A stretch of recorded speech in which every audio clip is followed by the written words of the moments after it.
Fala pessoal, sejam muito bem-vindos ao segundo dia da semana de vendas B2B. O dia hoje ele vai tratar sobre abordagens de venda. Mais uma vez, uma semana que nasce em parceria da Bimac e da Plumes, está recheado de conteúdo. Ontem falamos de geração de demanda, vai ter muito mais coisa aí pela frente, te convido a nos acompanhar. Então, hoje trouxemos aqui uma pessoa, uma querida, que já nos acompanhou algumas vezes, que é a Miriam Mourão. E hoje vamos falar sobre objeções. Miriam, seja muito bem-vinda. Obrigada, Vitor. Obrigada aí pelo convite, por participar da Semana de Vendas B2B. Obrigada, pessoal aí que vai assistir, que está assistindo essa nossa pequena aula. E obrigada, Henrique, que está aí nos bastidores, né, tomando conta da nossa performance aqui. Bom, vamos falar sobre objeções em algumas etapas aí do processo de vendas. Prospecção, reunião, negociação e fechamento. Geralmente os métodos são de ultrapassar as objeções, mas algumas podem ser evitadas. Quando eu falo de evitar a objeção, eu não estou falando de fugir, né, da objeção. E as objeções são diferentes até no processo de prospecção. Pode passar, Vitor. Por exemplo, na prospecção, nós temos dois tipos de objeções, aquelas da prospecção outbound e aquelas da inbound. Outbound, geralmente, é a falta de percepção de valor, falta de diferencial competitivo, tem muito a ver com abordagem e também com a necessidade nativa, quer dizer, quando o cliente potencial não tem a percepção de um problema. Neil Heckman fala em necessidades implícita ou inconsciente, tá? Já na prospecção de inbound muda totalmente o contexto. O cliente está buscando a nossa empresa. Então, a objeção tem muito a ver com dúvidas, incertezas de que aquela solução vai suprir uma necessidade dele, ou então a percepção de custo-benefício. Será que isso custa caro? Será que isso vai resolver aqui a minha demanda, tá? Então, são objeções diferentes. Vamos lá. Na prospecção, geralmente, como eu falei, na outbound, é a percepção de valor ou abordagem. E elas são verbalizadas ou são ocultas. O que é uma objeção oculta? Ela acontece no e-mail, tá? Mas eu vou falar disso daqui a pouquinho. Então, o que a gente precisa? Fazer a matriz de objeções para prever, para criar vacinas e para ter já mais ou menos uma maneira de ressignificar essas objeções. E na reunião, elas são verbalizadas, são objeções às vezes, de percepção de valor também, e muitas vezes falta de uma qualificação criteriosa. Às vezes, até o cliente não está dentro do nosso ICP ou não tem fit com a nossa empresa. Então, muitas vezes o cliente vem ali da prospecção, né, do trabalho do SDR, do executivo, vai para a reunião já sem perfil, então ali vão ser geradas algumas objeções. Aqui também dá para trabalhar com a matriz de objeções, para ressignificar, para entender ali como lidar com elas. E na negociação, ela aparece quando o cliente ele quer uma concessão, ele quer, por exemplo, reduzir o preço, ou também a falta de percepção de valor que veio lá da prospecção. Pode passar, Vitor. Então, como vocês podem? Perguntando aqui um pouquinho, essa parte da vacinas, o que você quer dizer com ela? Eu vou falar. Maravilha, perdão. Daí, em seguida, eu já vou mostrar o que é a vacina. Tá. Então, gente, olha. Gente, olha aqui, ó. Na negociação, na etapa de fechamento, proposta e fechamento, muitas vezes as objeções estão vindo lá da prospecção, tá? É falta de percepção de valor criada na prospecção, que o cliente vai passando de etapa para etapa no funil, já com essa falta de percepção de valor. Principalmente quando não é feito um levantamento de necessidades na prospecção. Pode passar, Vitor. Vamos lá, objeções da prospecção, aí que vai entrar vacina, viu, Vitor? Perfeito. Geralmente o que eu ouço muito em gravações, a objeção aparece na prospecção, nas primeiras etapas ali da prospecção, por causa da abordagem, tá? Abordagem mal elaborada é a o principal gatilho da objeção. Então, eu costumo trabalhar muito, mostrar esse mapa de objeções. O gatilho é aquilo que nós estamos falando. Pode clicar aí, Vitor. Por exemplo, somos especialistas em X, estamos ajudando as empresas como a sua a aumentar não sei o quê, trabalhamos com soluções, blá, blá, blá, blá, blá, blá. Isso gera uma percepção de valor ali na mente do cliente. Ele pode pensar, eu não preciso disso, eu já tenho isso, mais um querendo vender. Então, aquilo que nós falamos gera uma percepção na pessoa e ela responde com o quê? Com uma objeção. Então, o primeiro passo para lidar com objeção na prospecção não é querer ultrapassar. Como que vocês querem ultrapassar aquilo que vocês criaram? Então, o primeiro passo é mudar o gatilho. Tá? Mudando o gatilho, aí vocês vão conseguir melhorar ali o resultado. E o que é uma objeção oculta? Geralmente aparece com e-mail. Se vocês repararem, a objeção que aparece no Code Call vai ser a mesma objeção que vai aparecer no e-mail. O cara vai ler o e-mail, ele vai pensar, ele vai criar na cabeça dele as mesmas objeções que ele criaria se ele estivesse com vocês no Code Call. Por exemplo, vocês ligam lá para fornecer, para prospectar ou para falar sobre CRM. Aí o cliente no Code Call ele fala assim, não, eu já tenho aqui uma empresa, eu já tenho um sistema de gestão, eu já tenho um CRM. Então, isso é uma objeção. No e-mail, quando ele vai ler o e-mail que vocês enviam, ele vai pensar a mesma coisa. Ele vai ler e fala assim, mas eu já tenho CRM aqui. E descarta o e-mail, sem falar, sem verbalizar. Tá? Então, passa aí, Vitor. Então, eu tive uma experiência, uma prospecção que eu fiz. Volta um pouquinho. Passa. Aqui. Então, eu já tive uma experiência numa prospecção, eu estava fazendo o Code Call, eu estava prospectando grandes franqueadoras para oferecer serviço de unificação de contabilidades. Unificar todas as contabilidades das franquias.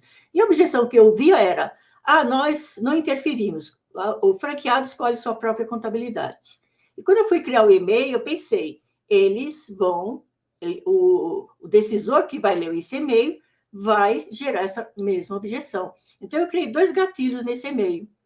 Tá? Eu falei que está pequeno ali, mas eu falei basicamente que vocês, franqueadoras, sempre deixam ao critério do franqueado escolher suas próprias contabilidades. Mas, se o serviço não for bem feito, isso vai impactar em vocês. Porque, geralmente, eles escolhem seus escritórios de contabilidade por confiança, amizade, mas nem sempre confiança e amizade é sinal de competência. Tá? Então, eu criei a vacina para essa objeção que eu tinha certeza que ia surgir quando o decisor lesse o meu e-mail. Tá? Então, pode passar, Vitor. Vocês vão ver ali que teve uma taxa de abertura bem grande nesse e-mail. Ele provavelmente compartilhou ali com várias unidades ou vários decisores. E eu tive uma resposta bem positiva, porque eu anulei a objeção no e-mail. Isso vocês conseguem fazer tranquilamente. Se vocês fazem no Code Call, se vocês usam uma matriz de objeções para o Code Call, por que não usar essa matriz de objeções também para escrever o texto do e-mail? Bora? Então, a matriz de objeção deve ser usada também nos e-mails, para vocês preverem, né? Bom, na prospecção nós temos 2 tipos de objeções, da telefonista, que o objetivo é evitar que vocês conversem com o decisor, né, peneirar ali as ligações, e do decisor, que, como eu já falei, necessidade nativa, percepção de valor, diferencial competitivo ou o cliente fidelizado. Ultrapassar telefonista, existem várias técnicas. A principal objeção da telefonista é aquela, primeiro contato só por e-mail, qual é o assunto, etc. Então, nós já temos aí várias maneiras de ultrapassar, né? Pré-qualificar, né? Achar sempre o nome de um decisor, utilizando várias ferramentas que temos, Apollo, Novio, Fidet Lead, entre outras. Pedir vendas depois da transferência, pedir ajuda, né? Por exemplo, fulana, bom dia, eu sou a Miriam, eu sou da empresa X, você pode me ajudar? Eu preciso da sua ajuda. Isso muda totalmente a percepção da telefonista. Falar um nome que não existe, que é blefar, inclusive escrevi recentemente sobre isso lá no LinkedIn. Pedir o nome da pessoa, né? Por exemplo, ela passa, você precisa passar o e-mail, o primeiro contato é só para e-mail, então ela passa o nome do decisor, o e-mail. Vocês não precisam enviar esse e-mail, liga depois de alguns dias. Ou, se a telefonista é muito linha dura, esperar o horário de almoço dela e ligar, né? Enquanto ela estiver Essa é almoçando, boa, Emília. alguém vai atender, né? Geralmente, a empresa grande é a portaria, ó, porteira joia para conversar, viu, gente? Ele passa mesmo, né? Passa, ele passa, às vezes passa até ramal. É verdade. Outra técnica que vocês não podem esquecer, a prática, sempre anotar o nome da telefonista, ou no CRM, ou na planilha. Por exemplo, eu estou prospectando para empresas, eu não uso meu CRM, eu uso mais planilhas. Eu sempre anoto, como está ali, ó, é um print de uma planilha minha, eu sempre anoto o nome da telefonista do lado do decisor. Por quê? Se eu preciso ligar uma segunda vez, eu já falo o nome dela, tá? Perfeito. No CRM a gente conseguiria até colocar um campo que seria o nome da telefonista, O né? nome da telefonista. É bem Então, legal isso, viu, Vitor? maravilha. Vamos lá, como eu já falei, objeção a gente precisa, para evitar, a gente precisa entender qual é o gatilho.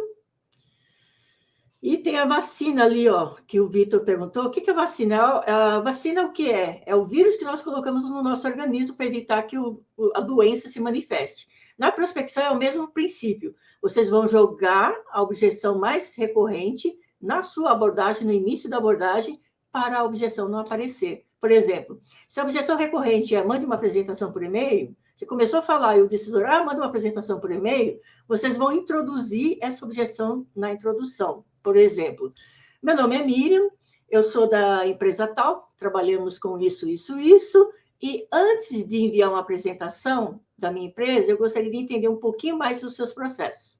Ou, meu nome é Miriam, eu sou da empresa X, trabalhamos com isso, isso, isso, e eu quero enviar informações, eu quero enviar uma apresentação, mas antes eu preciso entender um pouco mais o seu cenário, a sua realidade. Então, você já falou a objeção, então ele não vai falar, ele não vai pedir. Certo? Perfeito. Antecipar mesmo, né, Miriam? Antecipar. Antecipar. Isso vale também para aquela objeção, eu já tenho fornecedor. Vocês entram com essa vacina. Meu nome é Mira, sou da empresa tal, provavelmente você já tem fornecedor, você já tem um CRM, você já tem um sistema de gestão, mas antes de enviar uma apresentação, aí você usa 2 vacinas, eu quero entender um pouco mais do seu processo. Então, você já matou 2 objeções aí. Perfeito. Vamos lá, e ressignificar, né? Ressignificar dá um novo significado para a objeção. Por exemplo, eu já tenho fornecedor, que bom que você já tem fornecedor, mas se você precisasse fazer uma mudança, quais são os pontos que você acha mais importante? Então, você pega aquela objeção e transforma em algo positivo, né? Através de uma pergunta para construir um diálogo. Muitas objeções na prospecção podem ser evitadas, tá? Que são essas que eu falei aí, que vocês utilizam a vacina, que vocês conseguem lidar muito bem com elas. Beleza? Bora. Perfeito. Quer falar alguma coisa, Vitor? Isso daqui, quer ver? Essa parte das objeções que podem ser evitadas, elas, além dessas vacinas, elas têm também aquilo de direcionando o caminho, né? Um negócio que você fala bastante também lá no LinkedIn.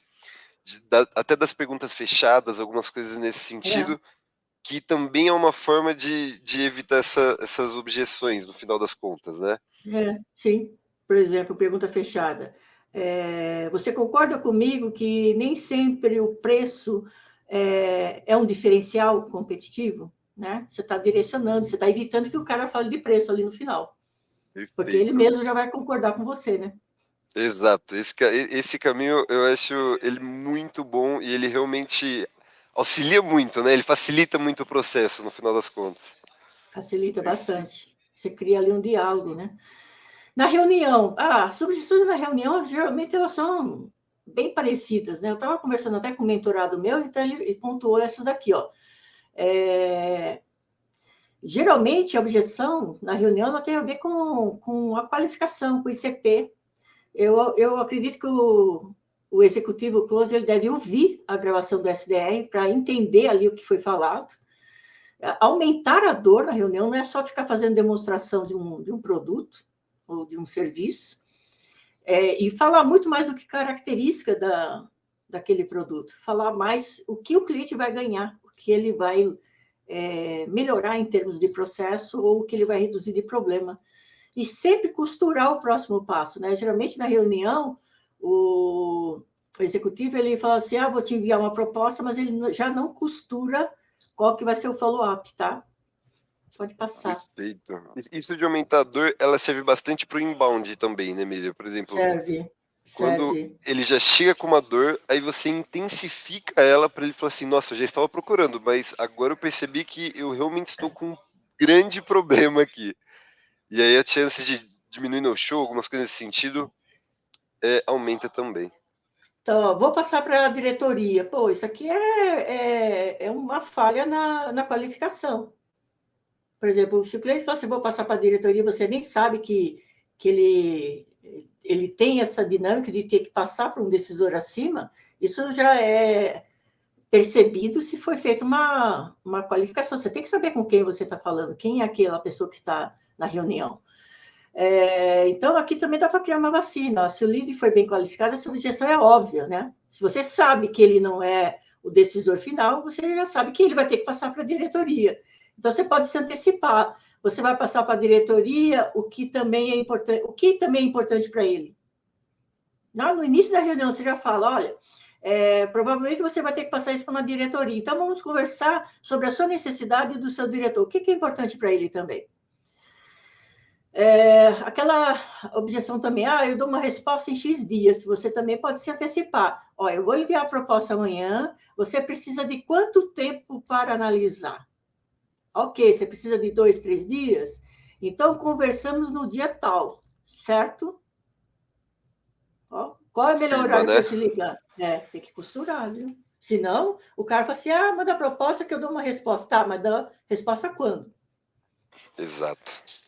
Está acima do meu budget. Tá, em algumas prospecções não dá para a gente entender, né, se o lead tem budget ou não. Mas dá para argumentar essa objeção. Quanto está custando para você deixar como está? Então, aí como você falou, é aumentar ali a dor, para ele perceber, para ele colocar na balança dele mental o problema que ele tem, né? E tudo que envolve esse problema e a solução. Acho que não é o que eu preciso. Isso aqui surgiu uma objeção que surgiu para um cliente meu. Acho que não é isso que eu preciso. O cliente foi para uma reunião e declinou. Isso aqui também pode ser uma falha na qualificação, né, Vitor? Perfeito, eu acredito que sim, porque normalmente passa quando entendeu que realmente faz sentido para todo o processo, né? Acho que no final, aquele espacinho de reunião, de demonstração, ele é um espaço caro até, né? Então, a gente precisa garantir que o que chegue lá realmente vai fazer sentido, realmente tem um potencial de venda, de sair negócio. Então, a gente pode até fazer uma pergunta para questionar, porque fica muito vago, né? O que exatamente não atende à sua necessidade? Porque ele vai para uma reunião, por exemplo, no caso da Plumes, ele vai para uma reunião para conhecer um CRM, e depois ele fala, mas não é isso que eu preciso. Então, ou ele foi mal qualificado, ele não entendeu a proposta, que veio lá da prospecção, ou ele está sendo muito vago, né? Dá para aprofundar, tal, mas o que ele precisa exatamente? Certo? Perfeito. Eu acho que quando essa objeção chega na reunião, é porque provavelmente teve um problema grande, né, Miriam? Ou no processo disso que você falou mesmo, ou no processo ou na percepção ali. Mas isso é preocupante. Eu acho que é mais de qualificação nesse caso. De qualificação, né? Sim. A não ser que o cliente entrou e fez um teste, né? Aquele teste gratuito, aí depois ele foi para a reunião. Pode ser, mas normalmente passa por por BDR, passa pelo pessoal do inbound também de qualificação, né? Sim. Então, a objeção da reunião pode ser evitada, mas elas devem ser enfrentadas. Deve ser evitada por quê? Por causa da qualificação. Então, você evita essas objeções, algumas delas na reunião, através da qualificação, de um trabalho muito criterioso ali na prospecção. Só que não dá para fugir dessas objeções, porque senão elas vão para a etapa do negociação e fechamento com a mesma objeção. Chega lá, o cara lá está questionando ainda preço, valor, está com a percepção de valor baixa, então foi um trabalho mal feito ali desde o início. Bora. No fechamento, tá? As do fechamento, elas são bem recorrentes também. Falta de percepção de valor e preço. Geralmente a pessoa lá no final ela quer negociar preço, né? Bora. Normalmente isso acontece. Então, aqui, ó, é toda essa etapa, prospecção, reunião, negociação e fechamento. Se a prospecção não foi feita com critério, as objeções vão passando de etapa para etapa. Começou na prospecção, não foi lidada, não houve um levantamento de dor, não houve uma implicação dessa dor, então ele vai para a reunião com baixa percepção de valor, com baixa urgência em solucionar aquela demanda, e ele vai para a negociação o quê? Com incertezas e objeções.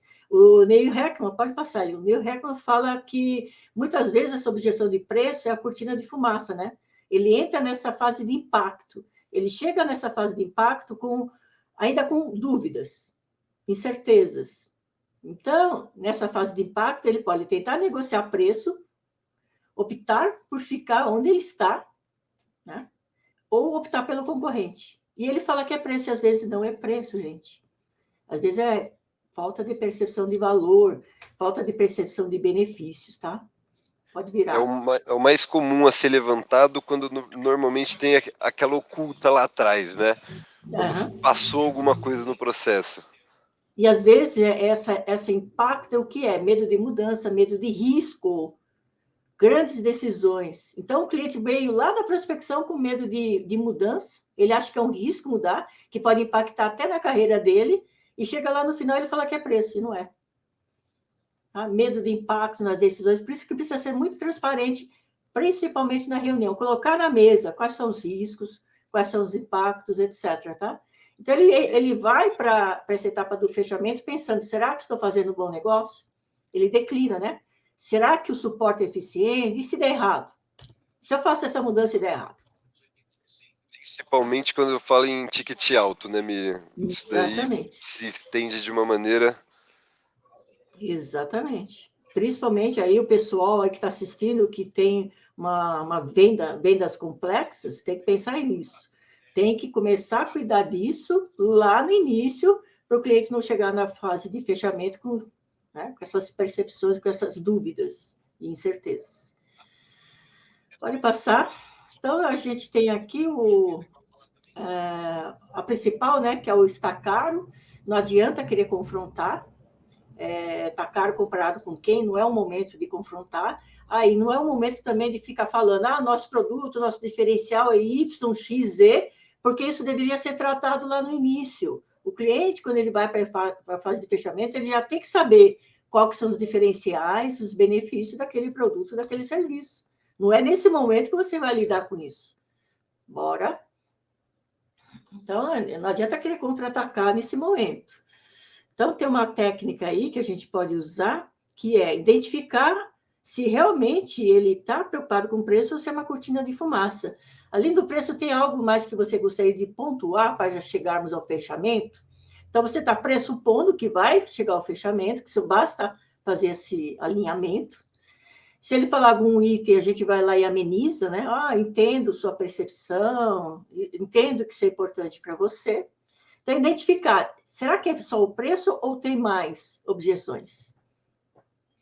E argumentar com ele. Argumentar, por isso que é importante na prospecção fazer o levantamento de necessidade, gente, porque aí vocês vão pegar o que ele falou na reunião, na prospecção e na reunião, e vocês vão jogar na cara dele nessa etapa do fechamento. Olha, mas você me disse que tinha tal problema, que tinha tal custo, que isso impactava na empresa, e eu estou oferecendo para você uma solução para você reduzir Y, X, Z. Então, é você pegar o que ele falou e trazer de volta, fazer um backtracking, ancorar todas as dores que ele falou, tá? Então, essa não é mais uma posição de embate, é hora de mostrar o diferencial, né? Retomar o diferencial que já foi tratado ali na prospecção, tá? Isso tem muito aquela postura de ajudar a comprar, né, Miriam? Consultiva. Exato, perfeito. consultível. Então, aí vocês colocam na balança, não é que o produto é mais caro, é que ele vale mais por causa disso, disso que eu estou te oferecendo, tá? Então, vocês aí trabalham com essa percepção, aumenta, né? Retoma aquela percepção de valor, mostra, né? Aquela percepção de valor, pega a dor e retoma a percepção de valor e de benefício do cliente, tá? Cancara ali Beleza? para ele, né? Sim. Beleza, gente? Então é isso aí, eu dei uma pincelada aí em algumas técnicas de objeções aí no decorrer de um processo de vendas, tá? Maravilha. Miriam, muito obrigado. Foi uma grande aula. Espero que você aí de casa também tenha aproveitado bastante. Continue nos acompanhando, vai ter muito material ainda por aí. E Miriam, muito obrigado. Se quiser dar mais uma palavrinha de tchau para o pessoal, fica à Gente, vontade. super obrigada, adoro participar desses eventos da Plumes. Eu vejo vocês nos próximos. Obrigada, Certeza, com Vitor. certeza. Obrigada, Henrique. Obrigado a todos vocês. Excelente trabalho, excelente prospecção e estamos juntos, hein? Valeu, Miriam. Um abraço, pessoal. Até mais.